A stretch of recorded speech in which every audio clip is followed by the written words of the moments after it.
আসসালামু আলাইকুম রহমতুল্লাহি ওবরাকাতু। ইন্নাল হামদুলিল্লাহ ওয়াসসালাতু ওয়াসসালামু আলা মান লা নাবিয়্যা বা'দা আম্মা বা'দ। দেশ ও দেশের বাহিরে থেকে যারা আমাকে দেখছেন সকলকে জানাই আন্তরিক শুভেচ্ছা ও অভিনন্দন। সম্মানিত দর্শক শ্রোতা, অত্যন্ত গুরুত্বপূর্ণ একটি ভিডিও। সেটি হলো মহান রবের পক্ষ থেকে সুস্থতা এবং অসুস্থতা সবই নিয়ামত। এজন্য অনেক সময় দেখা যায় অনেকে অসুস্থ হলে বিরক্ত বোধ করে এবং এমন কথাও অনেক সময় বলে ফেলে যে আল্লাহ পাক আমাকেই দেখলো বা অমুককে দেখলো, বিষয়টি এমনটি নয়।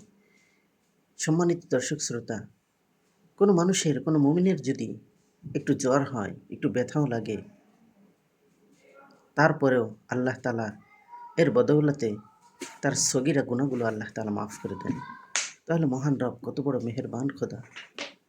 এজন্য সুস্থতা অসুস্থতা সবই মহান রবের পক্ষ থেকে নিয়ামত।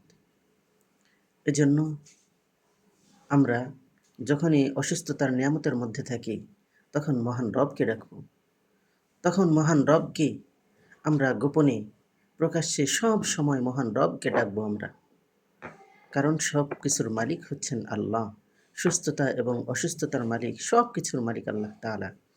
এজন্য আল্লাহ তাআলা আমাদেরকে একমাত্র মহান রবের হুকুম মোতাবেক জীবনটাকে সাজানোর তৌফিক দান করুন। আমিন। আসসালামু আলাইকুম ওয়া রাহমাতুল্লাহি ওয়া বারাকাতুহু।